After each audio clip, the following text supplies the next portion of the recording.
आज मैं high court Allahabad का एक जजमेंट पढ़ रहा था। केस का टाइटल है अनिल कुमार गोयल बनाम यूपी राज्य और अन्य, जिसमें माननीय न्यायालय ने कहा है कि धारा 138 एनआई एक्ट के मामले में डिमांड नोटिस की तामील की तारीख का उल्लेख नहीं करना केस के लिए बिल्कुल घातक नहीं है। इलाहाबाद हाई कोर्ट ने माना है कि निगोशिएबल इंस्ट्रूमेंट एक्ट की धारा 138 के तहत चेक के अनादर की शिकायत को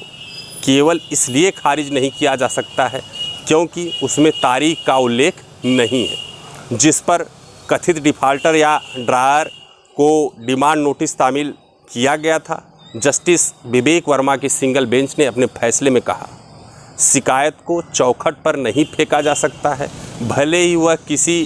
दी गई तारीख पर नोटिस की तामील के संबंध में कोई विशेष दावा न करे। हालांकि कोर्ट ने माना है कि शिकायत में चेक की अर्हता यानी चेक काटने वाले को नोटिस जारी करने के तरीके और ढंग के बारे में बुनियादी तथ्य शामिल होने चाहिए। कोर्ट ने उक्त फैसले के लिए सीसी अलवी हाजी बनाम पलापेट्टी मोहम्मद और अन्य में सुप्रीम कोर्ट के फैसले पर भरोसा किया है, जहां यह निर्धारित किया गया था कि अभियुक्त को नोटिस तामील करने के बारे में शिकायत में अभिकथन का अभाव साक्ष्य का विषय है। सुप्रीम कोर्ट ने कहा था, जब नोटिस चेक की अर्हता यानी चेकदाता को सही ढंग से संबोधित करते हुए पंजीकृत डाक द्वारा भेजा जाता है तो अधिनियम की धारा 138 के प्रावधान के खंड बी के अनुसार नोटिस जारी करने की अनिवार्य आवश्यकता का अनुपालन किया जाता है। यह तब चेक काटने वाले पर है कि नोटिस की तामील के बारे में धारणा का खंडन करे और यह दिखाए कि उसे इस बात की कोई जानकारी नहीं थी कि नोटिस उसके पते पर आई थी, या कि कवर पर उल्लिखित पता गलत था, या कि पत्र कभी नहीं दिया गया था, या डाकिया की रिपोर्ट ही गलत थी। इसी तरह सुबोध यश सालस्कर बनाम जयप्रकाश एम शाह और अन्य में यह माना गया था कि कोई भी चेक काटने वाला जो दावा करता है कि उसे डाक द्वारा भेजा गया नोटिस प्राप्त नहीं हुआ, अधिनियम की धारा 138 के तहत शिकायत के संबंध में अदालत से सम्मन प्राप्त होने के 15 दिनों के भीतर चेक राशि का भुगतान करे और अदालत को प्रस्तुत करे कि उसने सम्मन प्राप्त होने के 15 दिनों के भीतर भुगतान किया था और इसलिए शिकायत अस्वीकार किए जाने योग्य है, निरस्त किए जाने योग्य है। एक व्यक्ति जो अधिनियम की धारा 138 के तहत शिकायत की प्रति के साथ अदालत से सम्मन प्राप्त होने के 15 दिनों के भीतर भुगतान नहीं करता, वह स्पष्ट रूप से यह नहीं कह सकता कि नोटिस की कोई उचित तामीला नहीं थी। इस पृष्ठभूमि में हाई कोर्ट की सिंगल बेंच ने माना है कि सम्मन के चरण में मजिस्ट्रेट को केवल यह देखना होता है कि प्रथम दृष्टया मामला बनता है अथवा नहीं बनता है। नोटिस की विवादित तामीला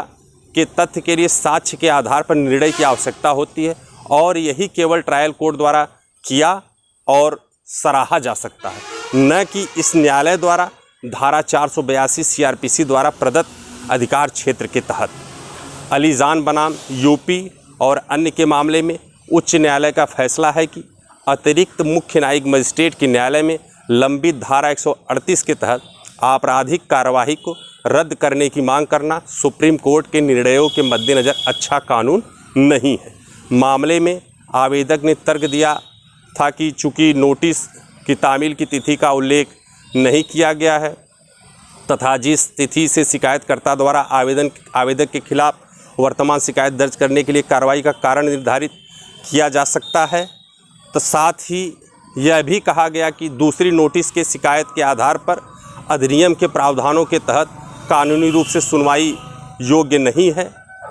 इस तर्क को खारिज करते हुए सिंगल बेंच ने फैसला सुनाया कि विचाराधीन शिकायत दर्ज करने की कार्रवाई का कारण अधिनियम की धारा 138 के प्रावधान के खंड सी के तहत पहला नोटिस भेजने से पैदा हुआ, न कि दूसरी नोटिस भेजने से। दूसरा नोटिस दिनांक चेक के आहर्ता के लिए केवल रिमाइंडर नोटिस है और इस तरह इसे शिकायतकर्ता द्वारा पहली सूचना की गैर सेवा के प्रवेश के रूप में नहीं माना जा सकता। दूसरे नोटिस की कोई प्रासंगिकता नहीं है। दूसरे नोटिस को प्रतिवादी के दायित्व के निर्वहन के लिए एक रिमाइंडर माना जाएगा।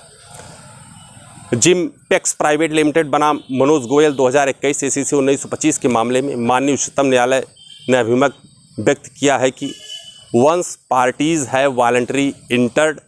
in such agreement and agree to avoid the consequence of the non-compliance of the settlement agreement, they cannot be allowed to reverse the effect of the agreement by pursuing both the original complaint and the subsequent complaint arising from such non-compliance. The settlement agreement subsumes the original complaint. इस तरह NI act के मामले में settlement agreement के बाद किसी भी पक्षकार को समझौते के प्रभावों को उलटने की अनुमति नहीं दी जा सकती। Journey of cheque bounce cases में आज बस इतना ही। आपको नमस्कार।